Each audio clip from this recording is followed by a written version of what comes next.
Hello and welcome to this analysis of the poem Manhunt by Armitage. As normal, we'll be looking at three things to assess for, that is the meaning of the poem, the language of the poem, and its context. Please pause the video to have a look a little closer at the exam grades on the screen. Armitage. Interestingly, Armitage wrote his first thesis on the effects of television on the male youth offenders and worked as a probation officer in Greater Manchester. This gives him first-hand knowledge of violence and its effects. One of his more famous works is a translation of Sir Gawain and the Green Knight, a tale where a knight gets his head chopped off but comes back to life to return to battle 1 year later. Armitage is known for an accessible, realistic style and critical seriousness. One perspective may then be that Armitage was inclined to give his poem a political message. But do you think there is one? You're now going to watch a clip of the poem itself and some of Armitage's thoughts about it.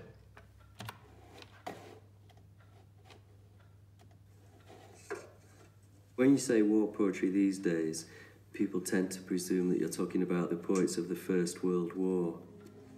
They're the last generation of trained writers and trained soldiers. I've never been involved in a war, I'm not a soldier, I'm probably a bit of a coward. So my route then into writing about conflict was to talk to other people about their experiences and to listen to their testimonies.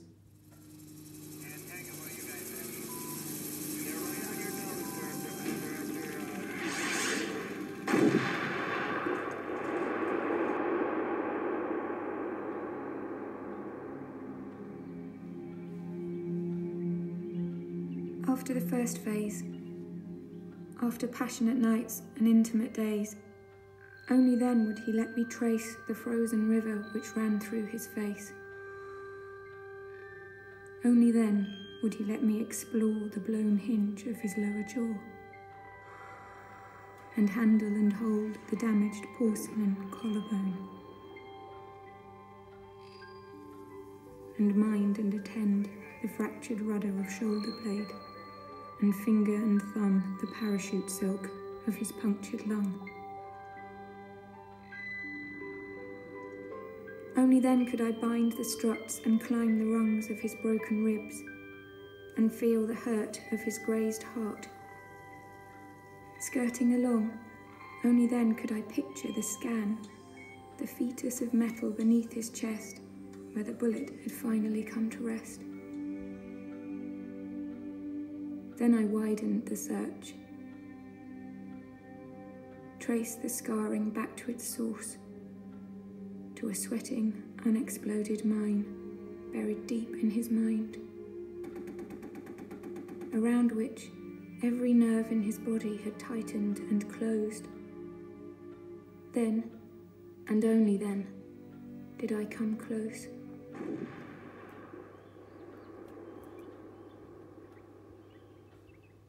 This poem is written through the experiences of a soldier called Eddie. A bullet had entered the side of his face. The bullet had ricocheted around inside his body. He wanted to talk about these injuries and the way that they damaged his body and damaged his mind. But the poem's actually written from the point of view of Eddie's wife, Laura, and she's trying to find her husband, the real nature of him.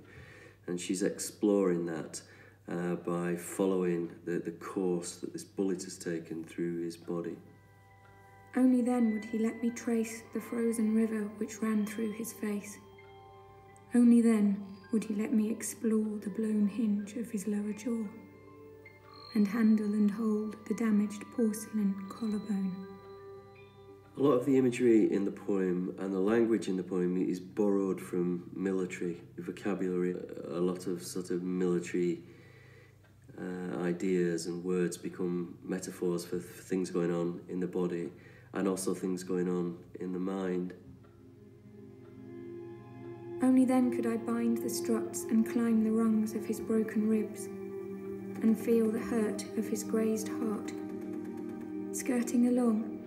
Only then could I picture the scan, the fetus of metal beneath his chest, where the bullet had finally come to rest. I use the word fetus, which I think is quite a surprising word when you come across it.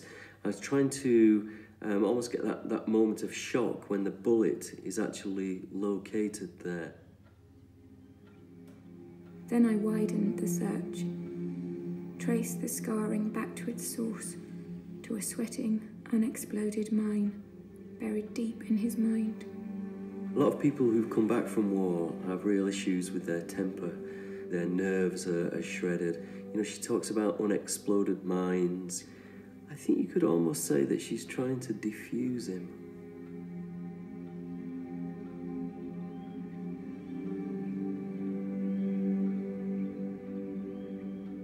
One thing I'm very conscious of with this kind of poem is a responsibility to people's lives. I mean, there's a real people who've been involved in real conflicts where people have been injured and died and have killed people as well. There's a sense that you are writing elegies, that you're writing memorials to people. Then, and only then, did I come close. Some of the key themes explored in this poem then. The poem centres around a wife, Laura, and then Eddie, whose experience in Bosnia clearly changed him. The poem then Manhunt by Simon Armitage. You're going to see an introduction from Eddie and his wife Laura and what Eddie went through before the poem itself is read by Laura, Eddie's wife.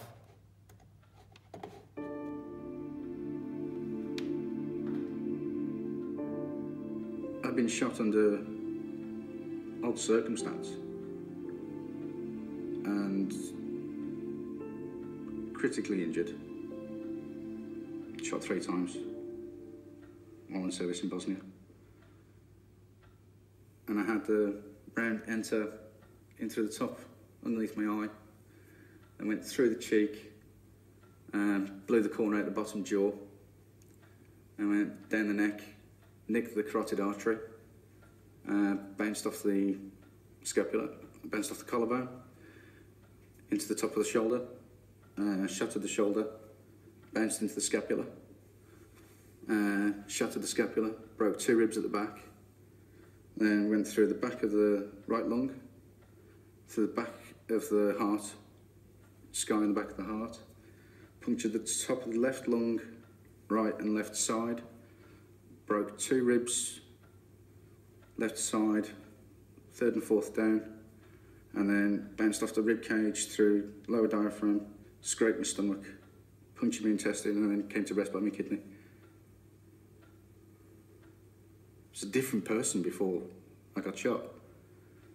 I was a young lad, 19, outgoing, happy, the world was my oyster, not a problem.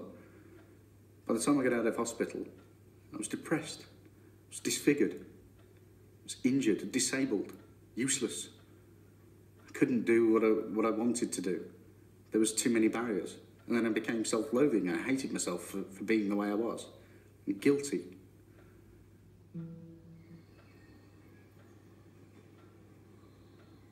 After injury, I was returned to unit. Now I was seeking medical treatments. At Catterick and Frimley military hospitals. In '97, I was transferred to a TA unit. Remained there until 2000, when I was medically discharged from the forces due to injury and post-traumatic stress.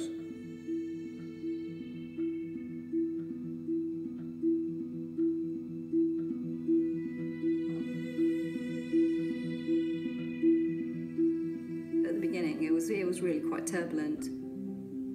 After my first child was born, it did get considerably worse. Within the first year of her life was one of the worst times that we've ever been through. She cried a lot, and that was very difficult because she'd cry, I'd cry, and he'd get really violent, and it was like, oh wow, what do I do now? So, you know, sometimes I'd sort of stand and argue, and then other times it was just too scary. Things that I didn't think had bothered me that much or had actually affected me now do quite strongly, and they affect my family life an awful lot. Simple things like children crying, screaming, normal child noises, you know. It all brings back unpleasant memories. The way I felt back then was very, very strong for me. I had a lot of emotion, a lot of things that deeply upset me, that I can never forget. I can't switch them off.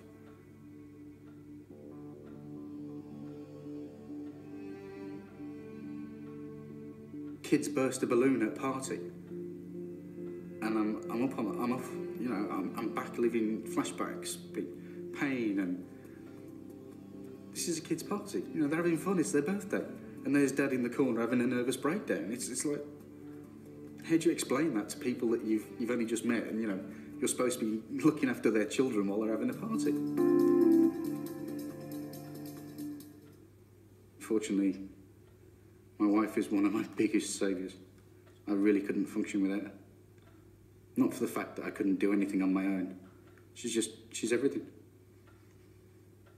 You know, I confess my sins, tell her my fears, explain my emotions, share my nightmares. And she doesn't have to understand, she just has to listen. And she does. He does care. He cares about, obviously, what has happened to him. He cares about, you know, what he has seen. And in the military, there are blokes who don't care. You know, they've seen awful things, and they get up and they live a normal life, and they don't care about it. They're the ones that are scary, not Eddie. I'm glad I stuck with it, because I know now that I don't think I'd ever leave now. I don't think there's anything now that I wouldn't stand up and go through with him. After the first phase, after passionate nights and intimate days, only then would he let me trace the frozen river that ran through his face. Only then would he let me explore the blown hinge of his lower jaw, and handle and hold the damaged porcelain collarbone, and mine and attend the fractured rudder of shoulder blade, and finger and thumb the parachute silk of his punctured lung. Only then could I bind the struts and climb the rungs of his broken ribs, and feel the hurt of his grazed heart.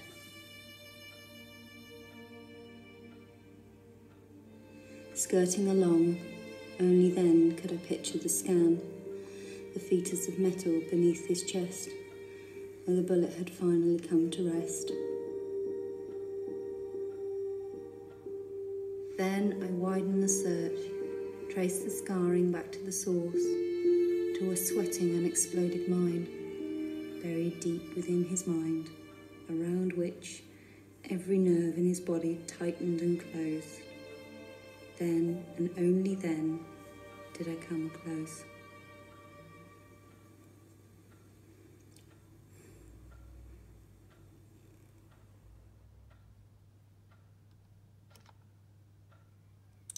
The poem Manhunt.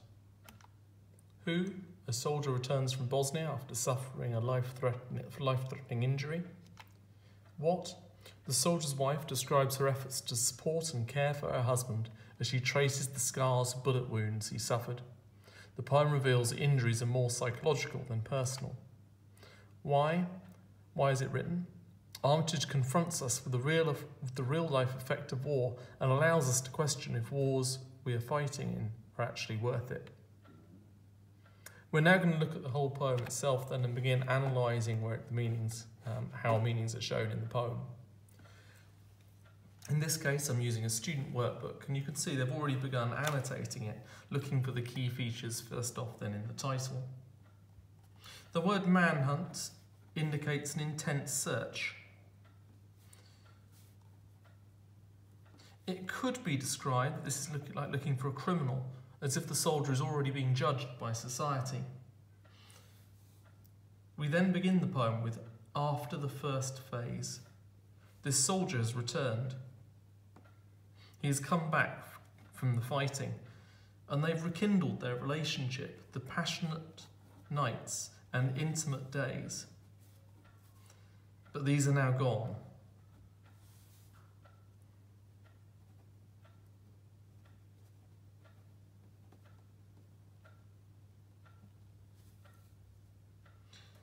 We then have, after this intimate relationship, or the first phase is ended, the repetition of only then. This happens throughout the poem, as the wife is slowly allowed to explore her husband and get to know him again. She quickly realises the man that came back from Bosnia is not the man she necessarily married. They had at first a healthy relationship.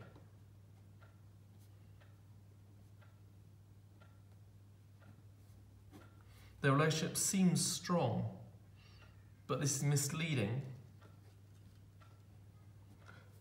As we know, the relationship as it develops is very much one-sided, the wife looking or searching for her husband in amongst his injuries. He is described as having a frozen river through his face. This is a metaphor, as if he's frozen or stuck in time. His life is paused or cold after the effect of the war has taken hold on him. The word river could also be metaphorical. A river in films such as Pocahontas reminds us of life or time, and it's as if life and time has stopped for this particular soldier.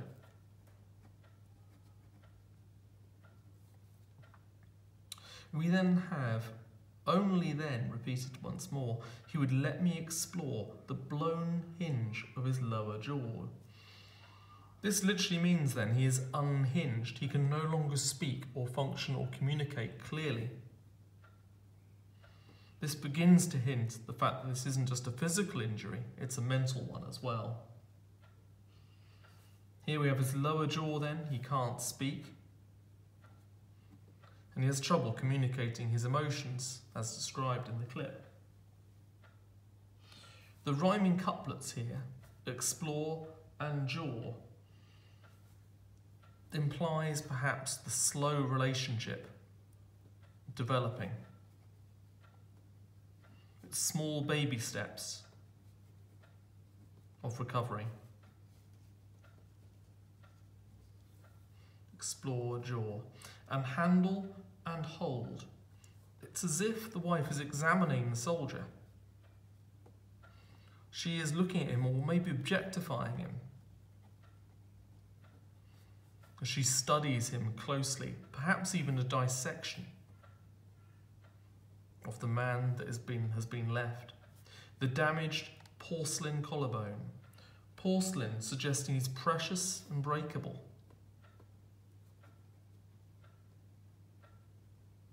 The exact opposite of what we think of as a stereotypical soldier. This isn't the first time this is mentioned. Throughout the poem, there are references to him being breakable or precious. We have porcelain. We have then the fractured rudder here. We have the parachute silk being mentioned.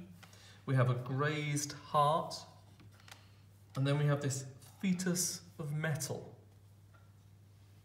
A small innocent child, but in this case made of something immovable, something that can't be changed. The porcelain collarbone and mind attend. This is another link then potentially to mental illness, but also the fact she's become his minder or his carer, as he can't function anymore. Attend sounds like it's almost become her job to look after her husband. She is now her husband's nurse. The fractured rudder.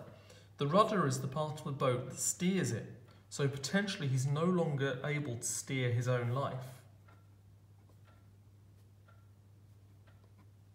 He needs her to control him, to point him in the right direction in order to keep going in his life. And finger and thumb, the parachute silk of his punctured lung. The repeated plosives, per for parachute and per for punctured, remind us this is a bullet wound. as if the words themselves indicate the bullet passing through him. Only then could I bind the struts. She's fastening him together. Every line in the poem is another way she's trying to bring this man together, to hold him close, otherwise he'll fall apart. I bind the struts and climb the rungs of his broken ribs. Every step of the poem, you could almost take each line as being another step towards the real soldier, the real Eddie inside, and climb the rungs of his broken ribs. It's as if she's looking for him, searching for him, clambering past each injury as she tries to find the real soldier.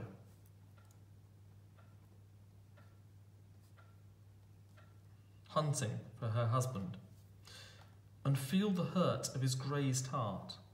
This is the part that bonds the two together, as if she can feel everything he can feel. She's equally, perhaps, becoming damaged by this man and his injuries and his mental health. Of his grazed heart. This implies then he's still able to feel, but his feelings have been injured or hurt in some way. He's still able to love, but he has trouble sometimes expressing it. Skirting along, only then could I picture the scan, obviously reminiscence there of X-rays, of the fetus of the metal beneath his chest. This fetus, the idea of him being like a baby, reduced to an innocent form that can't look after itself. Baby, innocence. We can see then potentially his life has changed. It's like war has made him reborn and come back perhaps as some kind of monster compared to what he was. But then we've also this fetus of metal. Life, very close to death, perhaps an oxymoron there. The metal itself being the bullet that has rested inside him, where the bullet finally came to rest. And then I widened the search. She hasn't found what she's looking for. She's still hunting for him. All she's found so far is the metal and the injuries listed above. Now she's looking past all that, looking for perhaps his soul. Trace the scarring back to its source. She's looking deep inside him to a sweating, unexploded mine. There's a double meaning here. Perhaps this is how dangerous the man is to those around him, including the wife.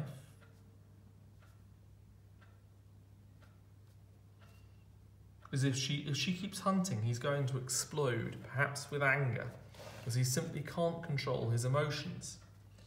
But this also references the fact that it's a metaphor for perhaps the future of the relationship.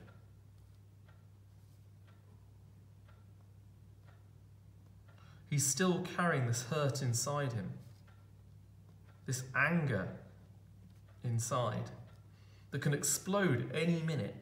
He can't help it, he can't control himself. And this is buried deep in his mind. Perhaps the most obvious link to PTSD.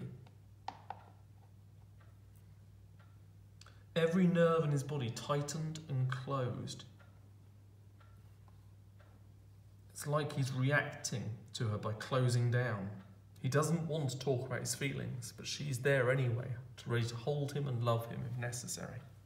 Then and only then did I come close. This heartbreaking ending as this wife, Laura, slowly gets closer and closer to her husband. She's beginning to find him, but not yet.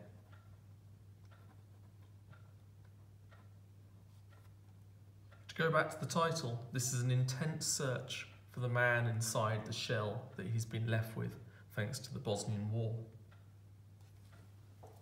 Let's look then at some key quotes we could use for this poem.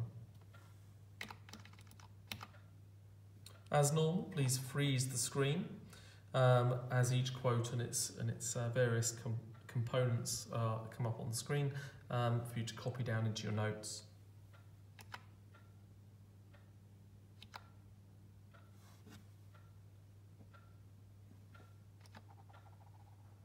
Quote 1.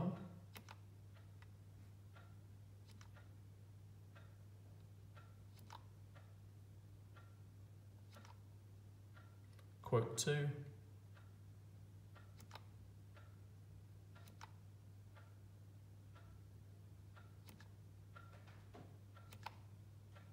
And quote 3.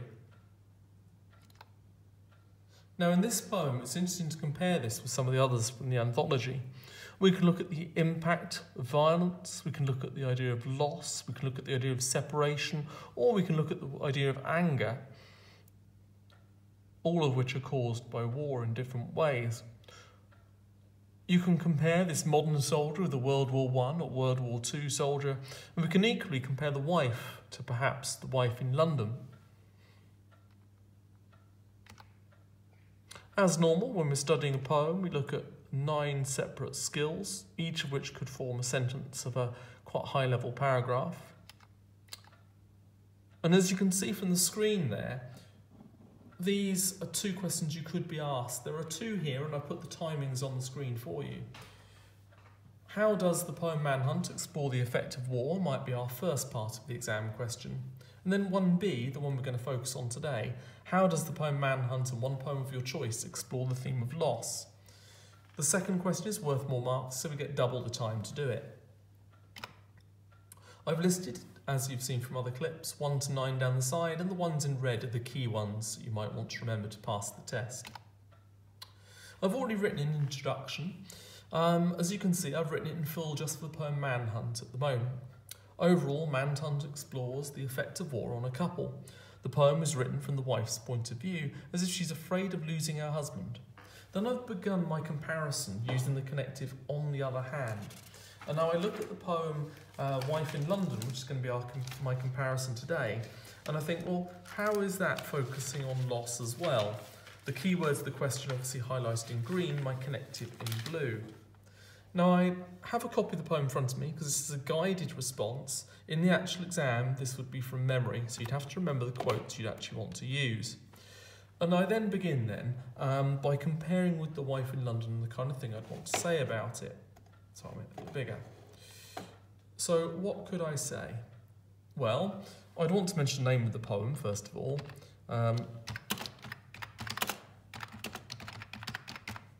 And I'd think, well, how does that explore loss?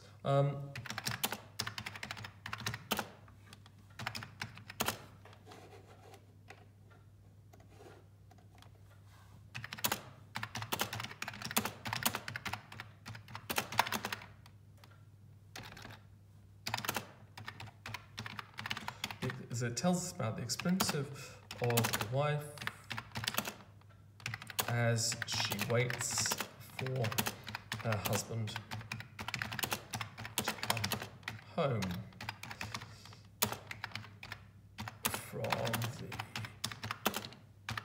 Now, as you can see, I've mentioned which war that is because I get marks for context, and I want to show the examiner that I know as much about this poem as possible. Now, at the moment, that would be about maybe grade 3, maybe grade 4. I need to explain in a bit more detail than that. So I'd want to say what it's really about. The wife has been left by society to suffer her own loss. As we know from our notes on what the wife in London, please see the other clip for those, we know the wife in the poem is left by the government, who seem to be almost making everything obscure to her, as if she's not quite aware of why her husband was fighting, and just sits waiting for his return. The wife has been left by society to suffer a loss, whilst the more modern Manhunt seems. In many respects, the poem Manhunt gives us the same idea. Even though the husband in that poem has come home, the wife is still mourning him and the man he used to be.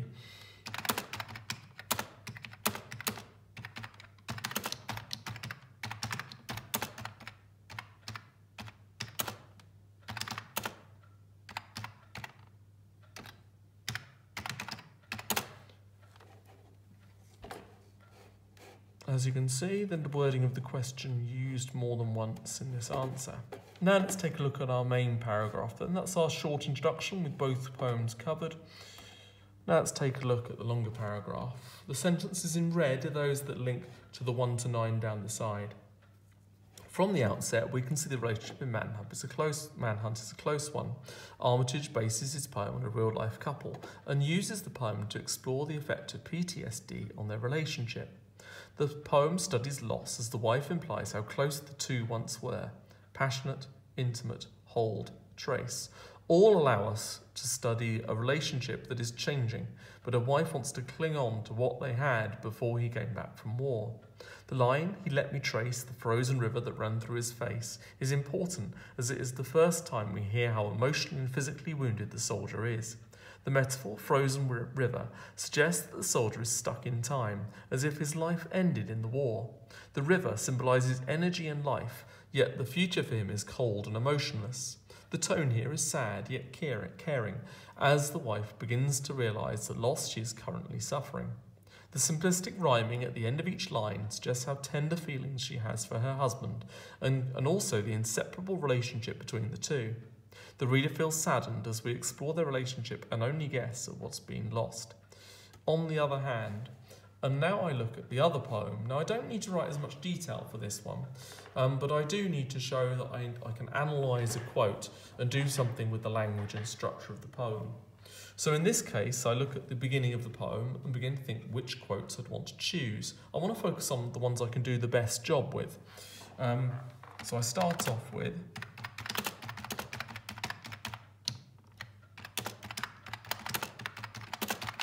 and I'm immediately going to jump to the opening line.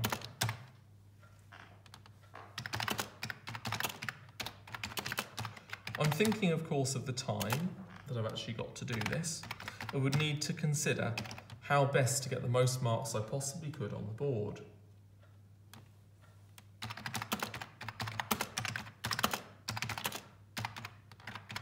When thinking about which quotes to memorise, it's always best to look perhaps at the opening line to see if there's anything you can use from that.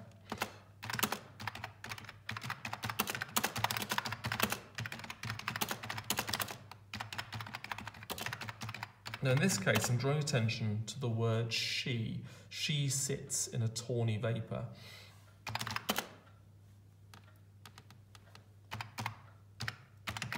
And we know she's on her own. She's been isolated at the start of this poem. Now I look through the quote and think which word would be particularly good to analyse, and I think the phrase tawny vapour would be for the best here.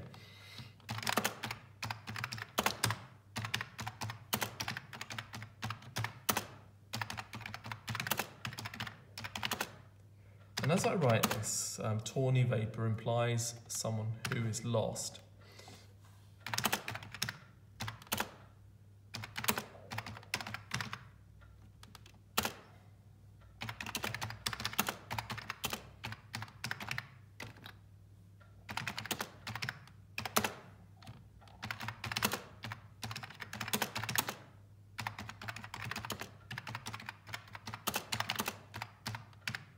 Begin to think about the comparisons. Now, how much is the wife lost without her husband in Manhunt? Well, there's certainly an argument there. She does seem to be desperate to get her husband back. But is that loss, or is that more perhaps heartbreak? Life itself is unknown without a husband. So certainly I can make a comparison there.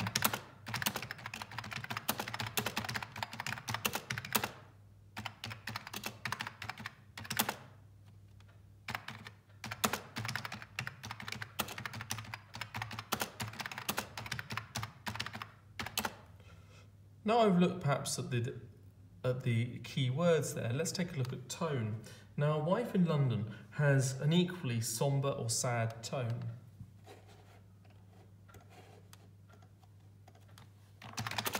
And I wouldn't have to know the poem that well to comment on tone, because clearly it's a sad poem, so the tone would represent that. So I said the tone here is also sad, a small connective there used to compare the two.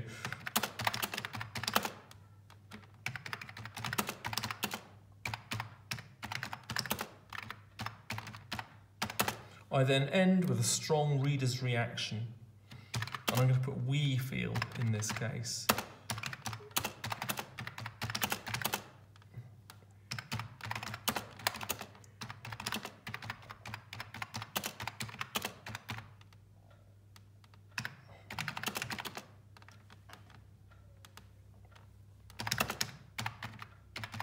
And we can tell that she's surrounded by darkness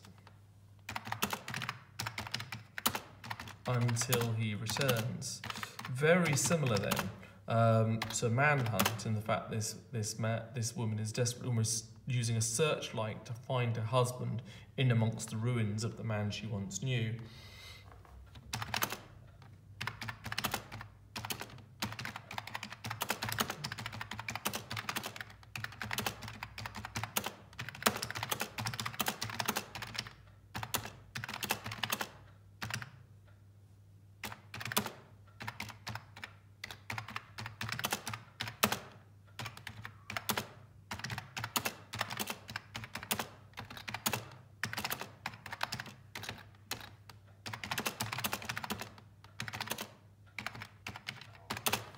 The wife in Manhunt is doing the same thing, as she uses the poem and the man's injuries to peel back the fog and find the man she loved.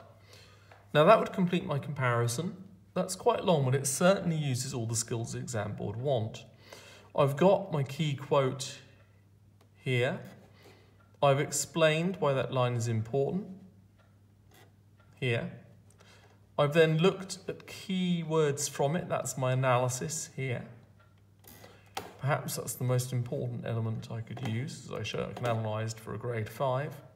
I've explained that, then looked a bit about the tone here, and then ended by saying clearly the link to the reader.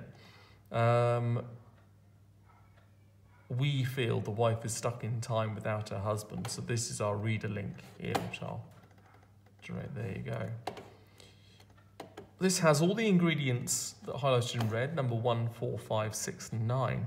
But it also unpicks number 7 and 8, which suggests this is probably part of a grade 6 or grade 7 answer.